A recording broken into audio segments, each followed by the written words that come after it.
Once referred to by Formula One drivers as nothing more than a toy, the latest race car simulation on offer is about to change those opinions forever.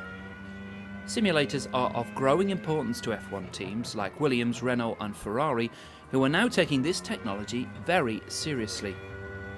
Comparable to a flight simulator, the F1 version delivers every bump and corner to its users from circuitry modelled by GPS with realistic visuals. Most F1 teams are of the opinion that the dynamic driving simulator is a new step for developing virtual tests that give drivers the true feel of a real environment and direct feedback on their actions. Williams is no stranger to bike races. After all, F1 world champion racer Damon Hill raced bikes before racing cars. So the team was delighted when MotoGP racer James Toseland asked if he could come and visit.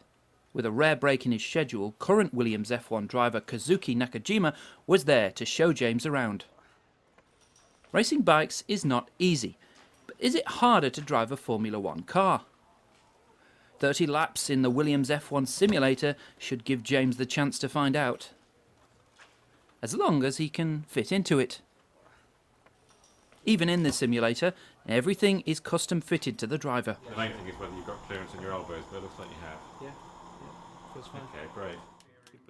With the simulator ready to run, it was time for James to swap handlebars for a steering wheel. Luckily, there was an expert on hand to show him what to do with it. But it's like... Okay, you're coming off on... Yeah. Okay. So how does driving the simulator compare to the real thing? It's very realistic, especially with the laser scan. We don't have a motion platform, so we don't subject the driver to realistic G levels. So from a purely physical point of view, it's obviously somewhat easier. We do have realistic steering loads, and he has to apply realistic loads with his brake pedal. So it is still quite a workout, and the driver will get hot and tired after a day running in here. As you might expect, it is not easy to jump straight into an F1 car and drive flat out without running into trouble. Kazuki's race engineer, Chevy Pajula, was on hand to show James just where he was going wrong. I think the biggest problem at the moment is under braking is struggling, because in F1 you need to apply very high pressure initially and just come off the pressure quite quickly, and he's tending to keep the pressure for too long.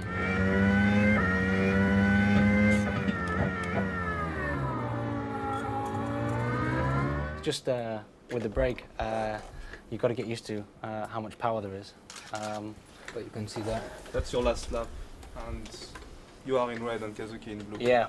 So you can still apply more. Yeah, initially. I feel that the initial brake can be a lot more. Yeah. James proved to be a true racer, listening hard and learning fast. A Formula One car, the braking distances are so much shorter than a MotoGP bike, and the entry speed into the corner because of the downforce is so much faster that it'll take him quite a bit of time to get used to, but he's getting on fine.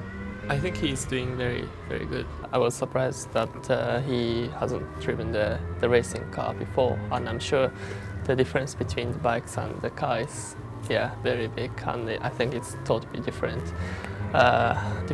things. So I think he's doing very good improvement. After just 30 laps, Toseland was only a few seconds off Kazuki's pace.